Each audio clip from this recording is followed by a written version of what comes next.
4 million సబ్స్క్రైబర్స్ని పొందినటువంటి సుమన్ టీవీకి నా హృదయపూర్వక శుభాకాంక్షలు. All the very best. Congratulations, Suman TV. 4 million viewership. Amazing. Keep it up. Looking forward to 4 million more. Hi viewers, welcome to our channel. ప్రస్తుతం మనతో పాటు ఉన్నారు senior journalist, social activist Priya Chaudhary garu. వారితో మాట్లాడదాం. నమస్తే మ్యామ్.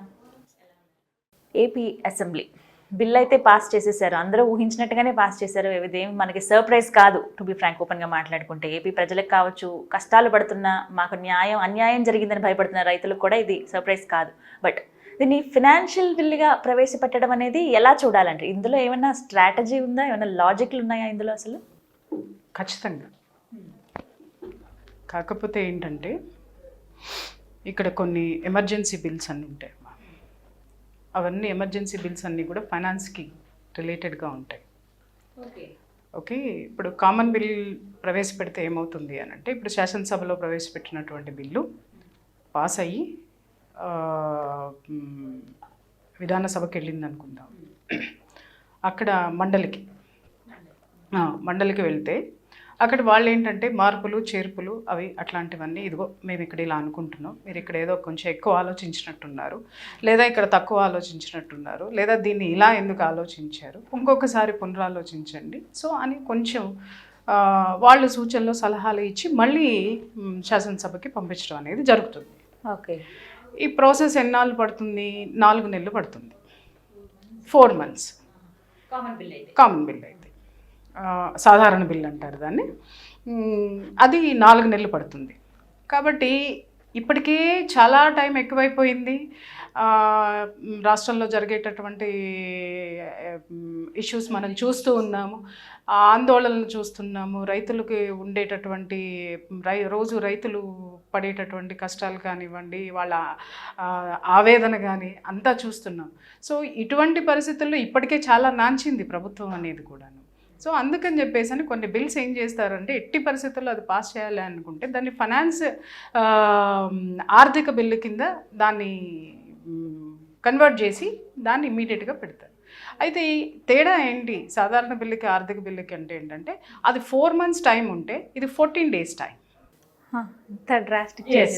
Same process. ఇప్పుడు వీళ్ళు మండలికి పంపిస్తారు, మండలికి పంపించి శాసనసభలో ఆమోదం అవుతుంది, మండలికి పంపిస్తారు. మండలిలో ఎప్పుడు కూడా ప్రతిపక్షానికి మెజారిటీ ఉంటుంది. వాళ్ళు ఇమీడియట్గా వెనక్కి తిప్పి పంపినా కూడా వీళ్ళు ఏం చేస్తారు అని అంటే, 14,000 రూపాయలు అని దాంట్లో ఉందనుకుందాం.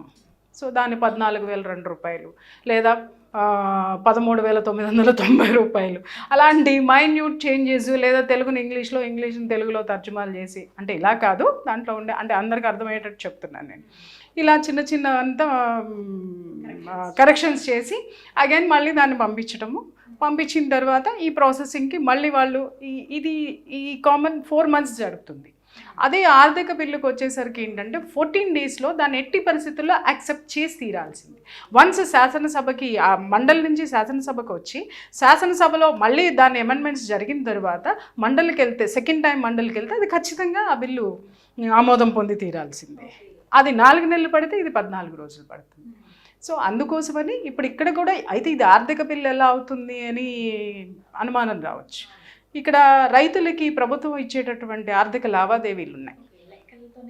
ఎస్, వాళ్ళకి ఇప్పుడు మనం ఈరోజు అసెంబ్లీలో మనం చూసుకుంటే బొత్స సత్యనారాయణ గారు చెప్పిన దాన్ని బట్టి ఏంటంటే, మీకు 15 సంవత్సరాల వరకు మీకు కౌలు డబ్బులు ఇస్తాము, తర్వాత 1000 గజాలేమో స్థలం ఇస్తాము, 200 గజాలేమో కమర్షియల్ ఇస్తాము. ఇవంతా కూడా ఆర్థిక లావాదేవీలతో కూడుకున్నాయి కాబట్టి దీన్ని ఫైనాన్స్ బిల్గా పెట్టారు. అయితే ఇది ఆర్థిక బిల్లా సాధారణ బిల్లా అనేది తేల్చాల్సింది ఎవరంటే స్పీకర్. సో స్పీకర్ ఆబ్వియస్లీ అధికార పక్షానికి సంబంధించినటువంటి వ్యక్తే కాబట్టి, అంటే బ్యాలెన్స్డ్గా ఉండడం అనేది స్పీకర్కి ఉండాల్సినటువంటి మొట్టమొదటి అర్హత. బట్ ఈవెన్ అది ఖచ్చితంగా కూడా ఎస్, అధికార పక్షం దేని వైపు అయితే మొగ్గు చూపుతుందో అదే జరుగుతుంది. సో ఇన్ని కారణాలు ఇవన్నీ దృష్టిలో పెట్టుకుని ఒక ఫైనాన్షియల్ బిల్లుగా ప్రవేశపెట్టడం జరిగింది. ఇక్కడ వరకు బాగానే ఉంది మ్యామ్. మరి రైతుల సంగతి ఏంటి? ఇప్పుడు అర్థమైందా? పాలకులు సృష్టించేటటువంటి భ్రమలకి ప్రజలు ఎలా బలి అవుతారు అనడానికి ఇవాళ మనం రాజధాని రైతులే నిదర్శనమమ్మా. వేరే మనం ఏం చెప్పుకోవాల్సిన అవసరం లేదు. నిజంగా చాలా బాధేస్తుంది. ఇవాళ నేను అసెంబ్లీ సెషన్స్ చూశాను. నేను ఆ జనాలు అసెంబ్లీ వెనక వైపు నుంచి జనాలు రైతులందరూ కూడా మొత్తం దూకేసి ఆ గుట్టల్లో నుంచి చేలల్లో నుంచి అవి ముళ్ళ పొదల ఇంకొకట మధ్యలో ఒక పెద్ద కాలం ఉంది. యాక్చువల్గా ఏంటంటే లాస్ట్ టైం ఇదే అసెంబ్లీ సెషన్స్ అప్పుడు అక్కడ ఉన్న సెక్యూరిటీ ఆఫీసర్ చెప్పి ఉన్నాడు, ఈ జోన్ చాలా ప్రమాదకరం అండి, సో ఇటువైపు సెక్యూరిటీ లేదు అని. కాకపోతే అప్పుడు అనుకున్నది ఏంటంటే మనకి భారతదేశానికి కొన్ని భౌగోళికమైనటువంటి రక్షణ వలయాలు మనకున్నాయి, ఉత్తరాన హిమాలయాస్, అట్లాగే బంగాళాఖాతంలాగా ఇక్కడ ఒక పెద్ద నీటి కాలువ ఒకటి ఉన్నది, అటువైపు అంతా కూడా గుట్టలు ఉన్నాయి. సో కాబట్టి ఇటు నుంచి ఎవరు అటాక్ చేసేటటువంటి లేదు అనే ఒక సాంఘిక భౌగోళిక కోణంలో దాన్ని చూసి దాన్ని వదిలేశారు. ఈరోజు అది ప్లస్ అయ్యింది వీళ్ళకి. కానీ నిజంగా వాళ్ళ పరిస్థితి చూస్తే మాత్రము నిజంగా బాధేసిందమ్మా.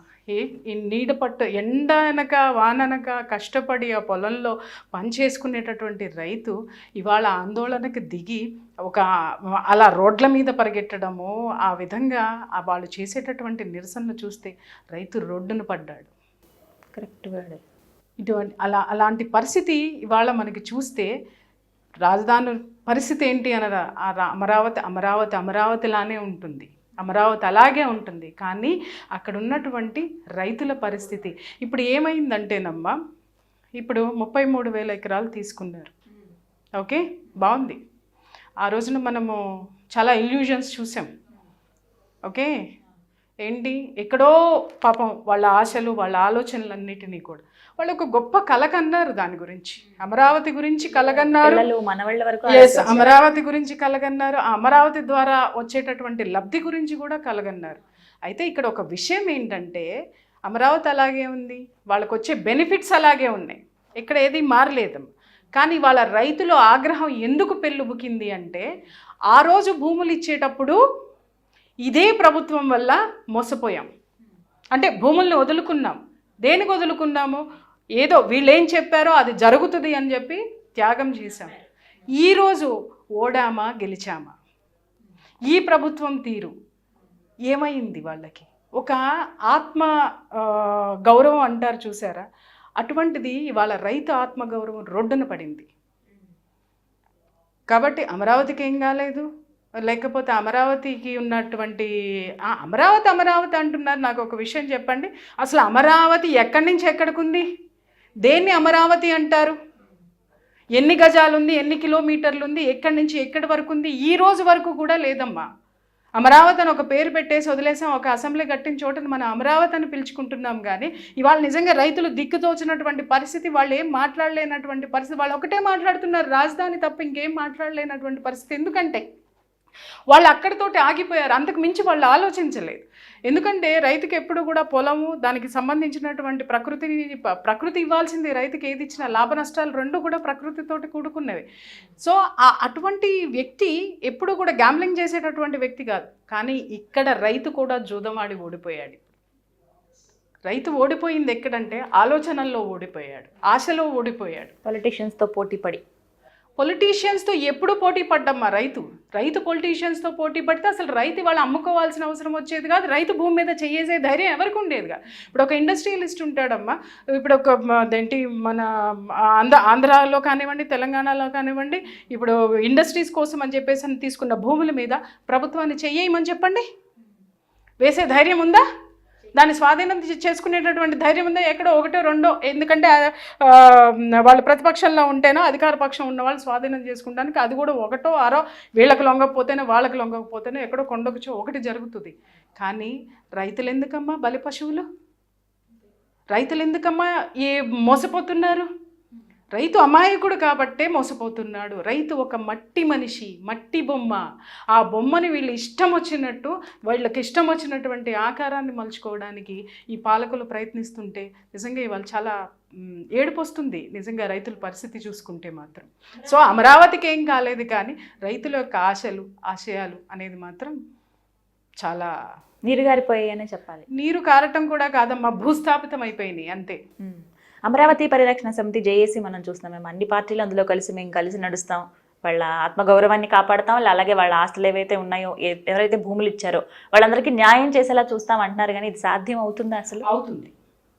ఎలా అవునండి. అంటారు? వీళ్ళు ఈ పనిని ఇంతకు ముందు చేసి ఉన్నట్టయితే ఇంకా సాధ్యమయ్యేది, ఇంకా కొన్ని వాళ్ళు గెయిన్ చేసి ఉండుండేవాళ్ళు. ఇప్పుడు ఏమైంది అని అంటే ఇప్పుడు కూడా ముందుకు వచ్చినందుకు నేను నిజంగా వాళ్ళని మనం అభినందించాలి. ఎందుకంటే ఇదే మాట కొంచెం ముందు చెప్పున్నట్టయితే ఇంకా లాభాలు ఎక్కువ ఉండే. ఈ జేఏసీ ఇప్పుడు ప్రభుత్వంతో కూర్చొని కొన్ని డిమాండ్స్, రైతుల నుంచి వచ్చేటటువంటి డిమాండ్స్ ఏవైతే ఉంటాయి, మాకు ఎలా కావాలి, ఈ ప్రాంతం ఎలా డెవలప్ అవ్వాలి, ఎలా డెవలప్ చేస్తే మా బిడ్డల భవిష్యత్తులు మా భవిష్యత్తులు బాగుంటాయి అనేటటువంటి కొన్ని డిమాండ్స్ తోటి ప్రభుత్వం ముందు కూర్చొని చర్చించి వాటిని ఒప్పించగలగాలి. ఒప్పించేటటువంటి బాధ్యత ఈ జేఏసీ మీద ఉంది. ఆ విధంగా జేఏసీ ముందుకెళ్ళాలి. అంటే ఆ ప్లానింగ్ అనేది కరెక్ట్గా రావాలి. ఖచ్చితంగా. ఇప్పుడు అభివృద్ధి జరగాలి. ఇప్పుడు ఎందుకు వద్దంటున్నారు? మాకు అమరావతి రాజధాని కావాలి అంటున్నారు. అసలు రాజధాని అంటే ఏంటో పాపం ఒక్కళ్ళనన్నా అడగండి అమ్మా, చెప్తారేమో. ఎందుకంటే కొంతమంది చెప్తారేమో కానీ బట్ అందరికీ, రైతులందరికీ తెలియదు. ఇప్పుడు వాళ్ళకి ఏంటంటే ఒక ఉక్రోషం ఉండిపోయింది. పోరాటాలు చేశాం, ఆ రోజు ఇవ్వమని పోరాటం చేశాము, ఈరోజు ఇచ్చి పోరాటం చేస్తున్నాం. వాళ్ళల్లో ఉన్నటువంటి ఒక దయనీయమైనటువంటి పరిస్థితి, ఆ పరిస్థితిని ఓవర్కమ్ అవ్వాలి అని అంటే ఇప్పుడు వాళ్ళ డిమాండ్లను సాధించుకోవాలంటే జేఏసీ ముందుకు వచ్చింది. కాబట్టి ఇప్పుడు జేఏసీని కూర్చోబెట్టి అసలు ఎలాంటి అభివృద్ధి కావాలనేది కనీసం ఇప్పుడైనా రైతులు ఆలోచించాల్సినటువంటి అవసరం ఉంది.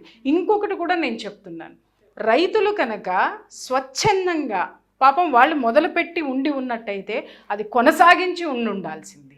కానీ మధ్యలో ఎప్పుడైతే ఈ రాజకీయ పార్టీలు వచ్చి చేరిపోయినాయో అది ఒక పార్టీకి సంబంధించినటువంటి అంశంగా ప్రతిపక్షానికి ఒక ఆయుధం దొరికింది. అక్కడ ఇవాళ రైతులు నిజంగా అడకత్తర్లో పోక చెక్క అవ్వడానికి అయిపోయారు. నిజంగా చెప్పాలి అని వీళ్ళకి మధ్యలో ఎస్, ఎప్పుడైతే రాజకీయ పార్టీలు వచ్చినాయో అది రాజకీయ రంగు పులుముకుంది. అక్కడ రైతు లేదు, ఎవరు లేదు. వీళ్ళని వాళ్ళు తిట్టుకోవడం, వాళ్ళని వీళ్ళు తిట్టుకోవడం, మా ముఖ్యమంత్రి అంటే వీళ్ళు అనుకోవడం, మీ ముఖ్యమంత్రి అంటే వాళ్ళు అనుకోవడం, ఆడాళ్ళు రోడ్డు మీదకి ఎందుకు వచ్చారని వీళ్ళు మాట్లాడడం. ఏంటమ్మా అనాలోచితమైనటువంటి, ఇక్కడ ఎట్లా అయిపోయిందంటే పాలకపక్షం ప్రతిపక్షం తిట్టుకుంది తప్ప రైతు గురించి మాట్లాడిన వాళ్ళు లేరు. ఆ రైతు యొక్క భవిష్యత్తు గురించి మాట్లాడినటువంటి వాళ్ళు లేరు. ఇప్పుడు కూడా ప్రభుత్వం ఏంటంటే ఇప్పుడు ఈ 4 జోన్లుగా చేసి అభివృద్ధిని చేస్తామనేది డిక్లేర్ చేసింది. ఇప్పుడు ఈ అమరావతి జోన్ని ఏం చేస్తారు అనేది మాత్రం ఒక క్లారిటీ ఖచ్చితంగా ప్రభుత్వం ఏమిస్తుందనేది పక్కన పెట్టండి. అసలు ఇప్పటికైనా వీళ్ళు రైతులు కూర్చుని రైట్ మాది లాక్కున్నారు, మాది ఇలా చేశారు, మేము మోసపోయాం, కానీ ఇప్పుడు మోసపోవడానికి మేము సిద్ధంగా లేము, మేమే అని ఈ రాజకీయ పార్టీలన్నింటినీ మూటగట్టి విసిరవతల పారేసి ఈ జేఏసీ తోటి కూర్చొని ఈ రైతులు కనుక స్వచ్ఛందంగా వాళ్ళ డిమాండ్స్ని ప్రభుత్వం ముందు పెడితే ఖచ్చితంగా ప్రభుత్వం దిగొచ్చి వాళ్ళ డిమాండ్స్ని యాక్సెప్ట్ చేస్తుంది. ఓకే, వాళ్ళకి ఎటువంటి అంటే మేబీ వాళ్ళ డిమాండ్స్ ఇప్పటికీ వాళ్ళకి తెలియలేదు అనుకోండి మేడం, ఏవి చేస్తే సరైన న్యాయం అంటారు వాళ్ళకి? ఏది అనేది ఇప్పుడు ఒకటి చెప్తున్నానమ్మా, ఇండస్ట్రీస్ చాలా వరకు వెళ్ళిపోయినాయి అని చెప్పేసి అని మాట్లాడుతున్నారు కదా. ఇండస్ట్రీలు వెళ్ళిపోయినాయి జగన్మోహన్ రెడ్డి గారి పరిపాలన మూలంగా. తర్వాత ఇంకా ఏంటి, ఈ డెవలప్మెంట్, ఈ ఇన్స్టిట్యూషన్స్ ఏవైతే ఉన్నాయో అవేమీ రావట్లేదు అని చెప్పారు. జస్ట్ అవన్నీ తెచ్చుకుందాం ఇక్కడికి అమరావతిలోకి. ఎస్, అది పెట్టండి, ఆ ప్రతిపాదన పెట్టండి. మీరు చేస్తారా? వెనక్కి ఎందుకు వెళ్ళిపోయినాయి? వెనక్కి వెళ్ళిపోయిన వాటిని తీసుకొచ్చిస్తే ఇక్కడ ఏమవుతుందంటే ఆ కంపెనీస్ రావడం వల్ల అక్కడ ఎంప్లాయ్మెంట్ కూడా ఉంటుంది. ఓకే, ఆ డెవలప్మెంట్ అనేది ఏంటి అని అంటే ఇండస్ట్రీస్ని తీసుకురావాల్సిన అవసరం ఉంది.